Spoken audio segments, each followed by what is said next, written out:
Good morning, YouTubers. Welcome to Morning Coffee with Mike. It is I, your boy, your man, your friend, your brother, the man who brings conversation, the man who brings discussion. Been doing this for many years now. Guys, don't forget to check us out on Mike in the Night. Last Saturday show was really good. We got a lot of really good callers in, and the show's been going on for years. So join us if you like.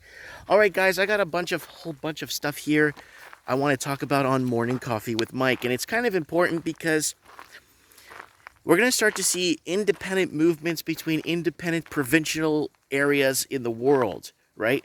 We're going to see this divide continue, but we're going to start to see it divide. It's going to be divided nationally, but it's going to be divided provincially, then by county, then by municipality, because of how the media, the governance, the new governance has been dividing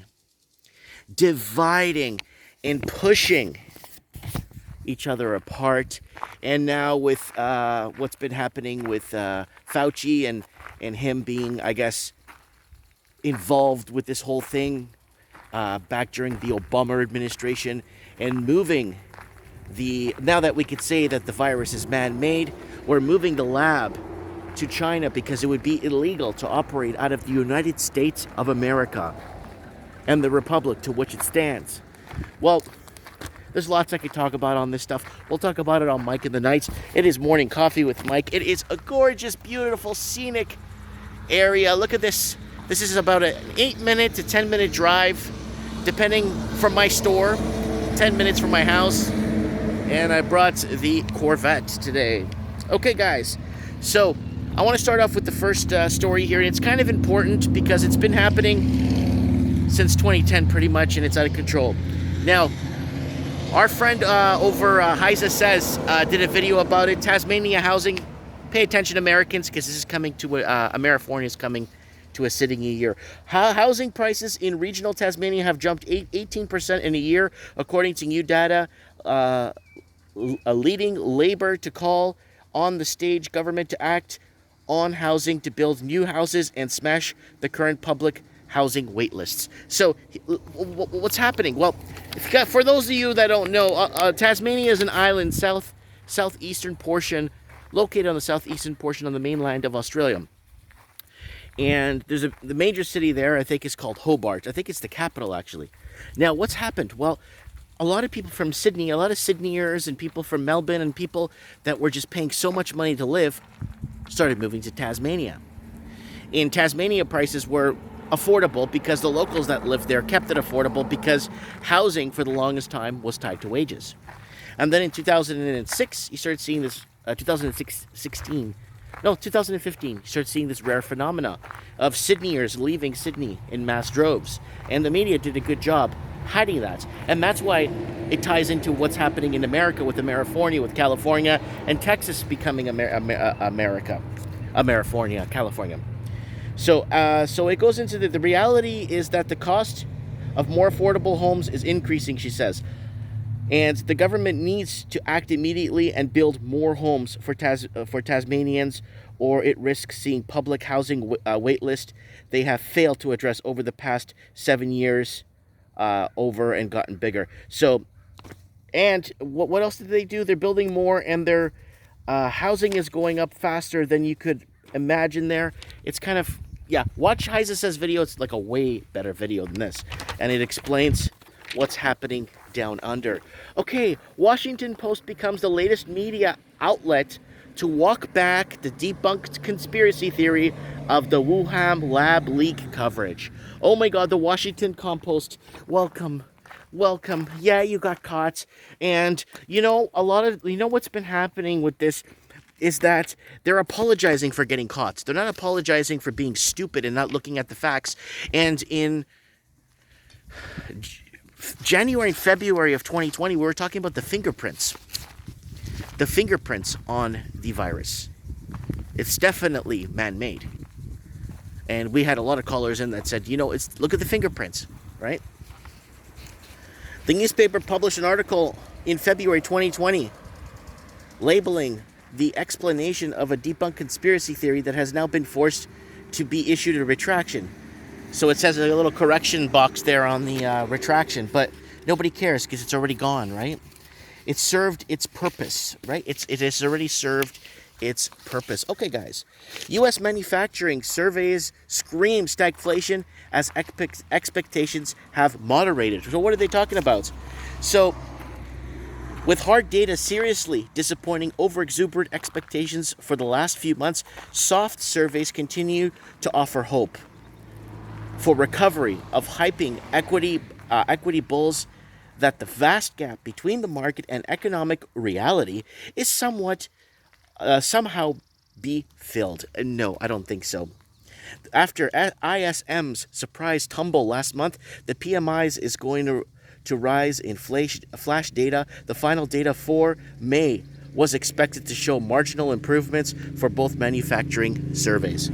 So factory workers and they're having a tough time with getting factory workers, warehouse workers, and that is also another problem that you're starting to see, and why you're seeing this stagflation. And the article goes into it dipping into 7 months.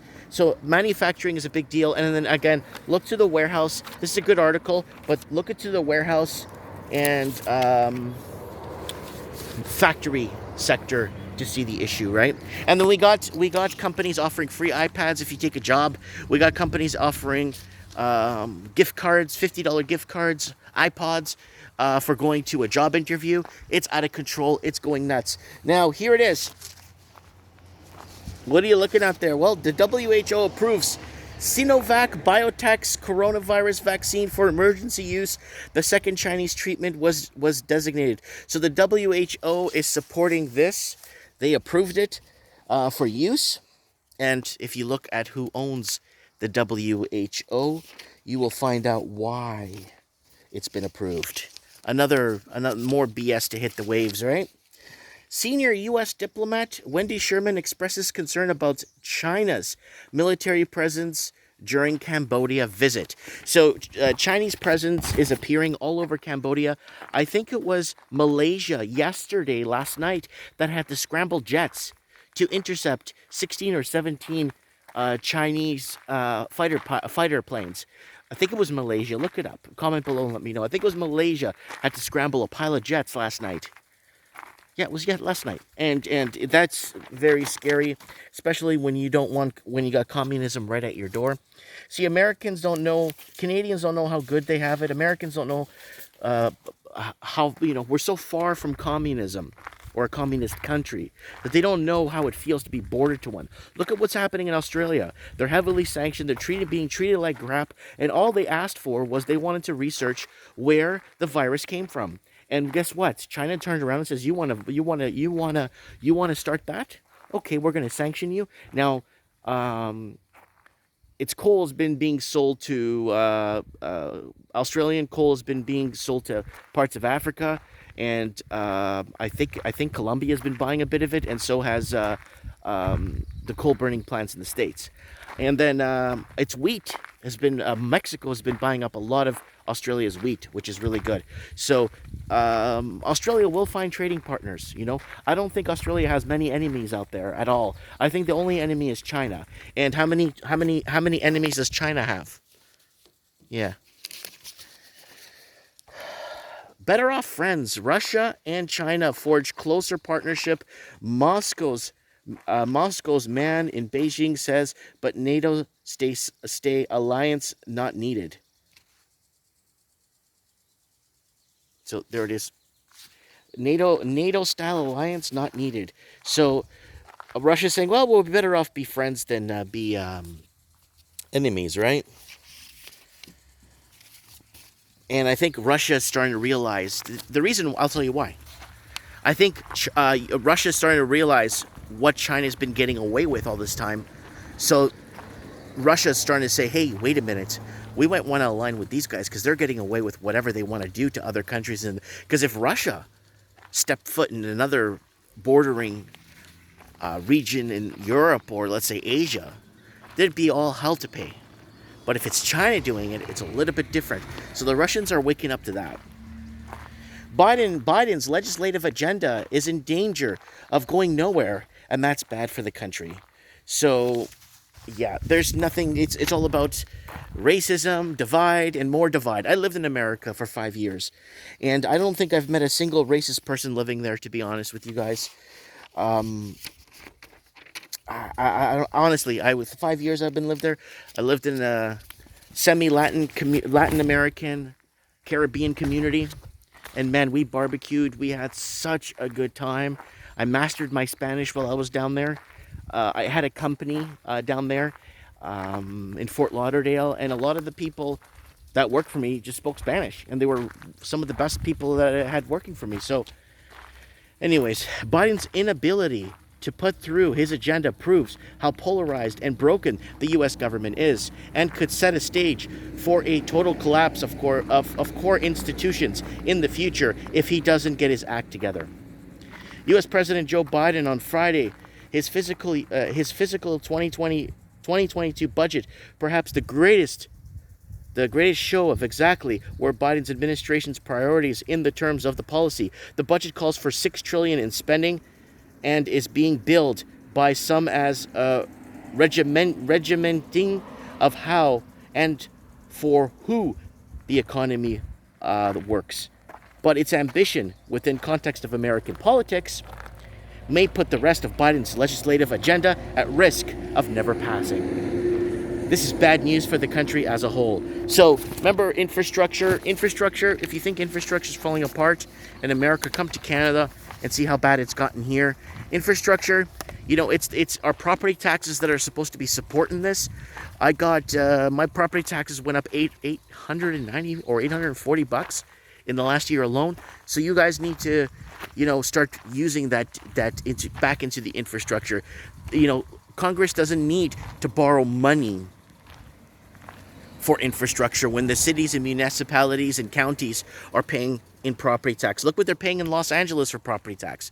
They should be able easily, hands down, to house some of 61,000 homeless people in LA County.